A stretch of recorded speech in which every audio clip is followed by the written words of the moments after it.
Hey guys, Logan for Nissan here, and today we're going to be taking a look at the 2021 Nissan Rogue S. This is the starting point for the Nissan Rogue. As far as that's concerned, this means this is the least expensive Rogue that you can get your hands on.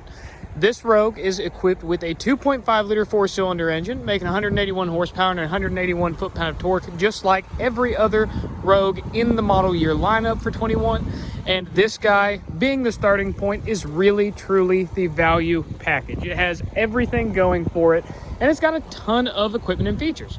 Let's go ahead and get started. So, working our way back down here to the back seat, my absolute favorite thing is how well the Rogue is set up for the families. So, your back doors actually open up to a full 80 degrees, making it extremely easy for you to access that second row, whether it's putting a child in the passenger seat or even just climbing in yourself. You'll notice back here we have the same zero-gravity seat technology we do in the front seats, meaning that as longer you sit on these seats, the more they conform to your body, just like a memory foam mattress, and they support you and help reduce driver and passenger fatigue over the course of a long road trip. Of course, back here on the back of the center console, we have got some adjustable air vents and a small little storage cubby for your backseat passengers. More on the lines of storage, we do have a fold-down, flip-out cup holder with the armrest built in. Very, very lovely feature to have. And then, of course, in the doors themselves, we've got a water bottle pocket, and then, of course, your window and lock controls. Now, the back seats of the Rogue do have a little bit of a trick up their sleeve, and that is once you put them down into cargo mode. They do lay completely flat with the rest of the trunk of the vehicle, almost doubling your cargo space. Let's go ahead and put this back up for now, and I'll go ahead and keep going around the car. Working our way around to the back of the trunk, you'll notice that we do have an array of parking sensors across that back bumper, and then our rear backup camera right here underneath the G in the Rogue. Putting our hand in the handle, open up the hydraulic assisted liftgate, and you'll unlock 84 cubic feet of cargo space with the rear seats folded up. Right over here, you'll notice a little secret cubby with the jack and tire kit for the vehicle. I'm gonna go ahead and close that back off real quick. Very, very easy to do, as you can see here. And then, of course, over here on the right side, you do have another little storage bin. This specific Rogue is equipped with a few aftermarket accessories, or factory-installed accessories, I should say. We've got the Nissan First Aid Kit, a full set of carpeted floor mats for the vehicle, and then we also do have the carpeted and rubberized trunk liner, which is an absolute value in my book. It helps protect the back of these seats, so if you have cargo or even pets back here, you know you're going to be protecting your investment. Lifting up on this rear placard, you'll notice that we do have a lot of storage underneath the trunk as well. This is where your spare tire is going to be mounted, as well as the rest of the tooling to change that spare tire on the side of the road. I'm going to go ahead and lay that placard back down, and we can work our way up to the front seat of the Rogue. Very, very easy to close that trunk, by the way. Go ahead and hop in, and this is really, truly where the magic happens in the 21 Rogue S. Starting off, we have a really nice 7-inch color touch display up front. It's going to be equipped with Apple CarPlay and Android Auto, as well as your simple Bluetooth connectivity. So any way you want to listen to music, you've got to go ahead to do so in this car. Over here, we have a 7-inch advanced drive assist display. It's going to be where you get all of your vehicle information, such as safety features, drive help, and of course, multimedia displays. This is going to be my favorite display right here. It gives you a visualization of all the safety features you have working for you. Even on the S model, we've got a lot of stuff standard, such as blind spot monitoring in the mirrors, rear and forward automatic braking, as well as lane keep assist. Going over here to the other side, you'll open up your settings, scroll down to driver assistance, and you'll notice each and every one of those safety features laid out in a little list format. Here, you can go through and edit each individual safety feature to where if you don't like the way it works, you can either turn it off or even turn it down a little bit to work better for you. Going back into the main settings display, of course, we have a lot of different customization aspects on this car. Nissan really wanted to let the Rogue buyers make the Rogue work the best for them. They created a beautiful canvas for the owners to start painting on. Of course, down here on the S model, we have a very easy to use single zone climate control with the fan speed on the left, temperature on the right. All of our modes easily displayed out, and each have individual buttons.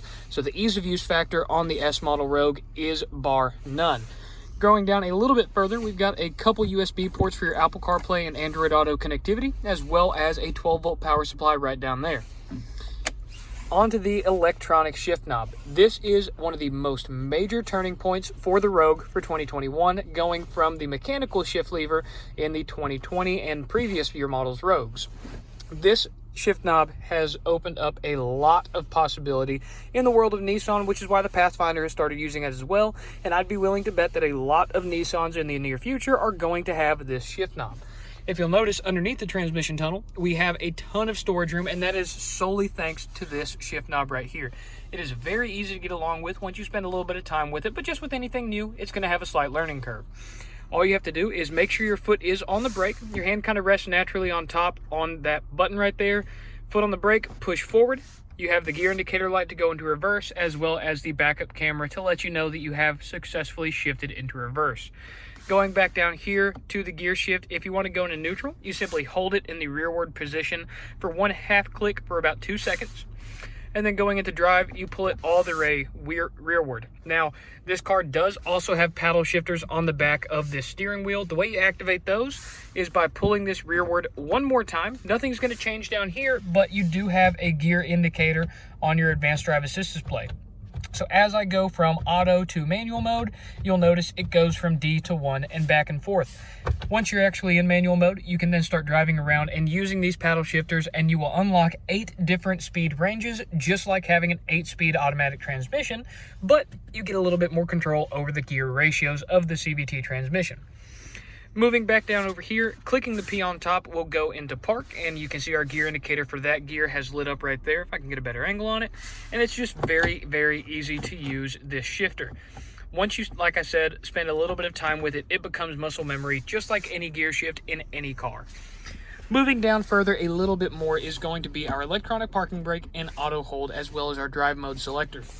The electronic parking brake takes the guesswork out of the old standard foot pedal parking brake, meaning that you pull up on this button, the vehicle is going to automatically engage that electronic parking brake to the perfect amount of tension, which means you're not going to worry about overstressing that cable, meaning that that is just one more thing that you don't have to worry about getting serviced in the later years. In order to disengage it, you put your foot on the brake and push down on that switch. The light will go away, and you also have a park indicator light. I'll re-engage it one time to show you guys right there on the dash. The park indicator light will go ahead and light up whenever the parking brake is engaged, and upon disengaging it, that light is going to go away just like that.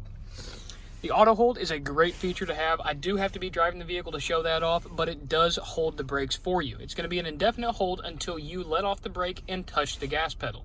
In that time, the vehicle will automatically hold the brakes as just like you would with your foot all the way planted, and your brake lights do come on as well. So if you're holding that position at a stoplight or a stop sign, the people behind you are still going to understand that you have come to a complete stop and are just like any other vehicle. Your drive mode selector is a really, really nice thing to have in this vehicle.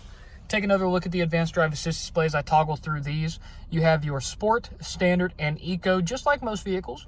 Sport mode is going to put a little bit more pressure on the CVT, and it's going to make those shifts a little bit more aggressive and hold your RPM a little bit higher to where you're closer to that power band by touching the gas a little bit less.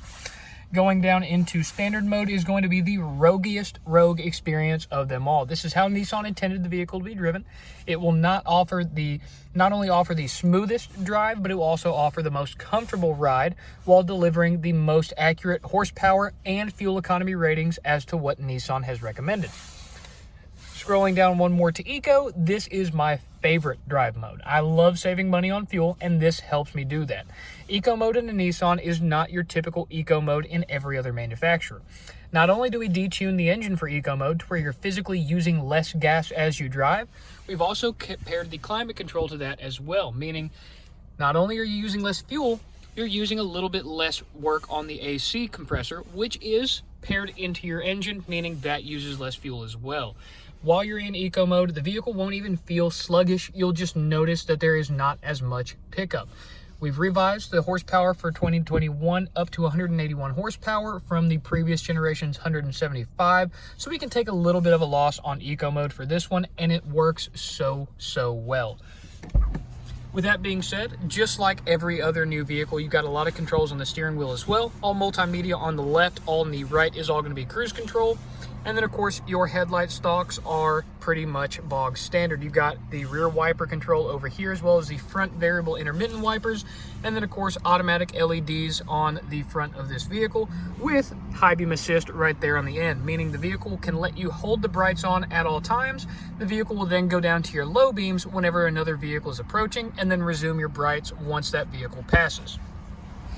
Over here on the driver's side door, you'll notice that we do have our standard wood door locks, mirror controls, as well as window locks and lockout. And that is going to round off the 2021 Rogue S. Of course, walking around, you can see the standard LED headlights up front. And then, of course, the really nice 17-inch alloy wheels that are, once again, standard on the S model Rogue. Once again, thank you for taking the time to watch this video. Hopefully it taught you a little something about the 2021 Rogue and its various trim levels. With that being said, my name is Logan with Nissan of Cookeville. Thank you, and have a fantastic rest of your day. Bye-bye.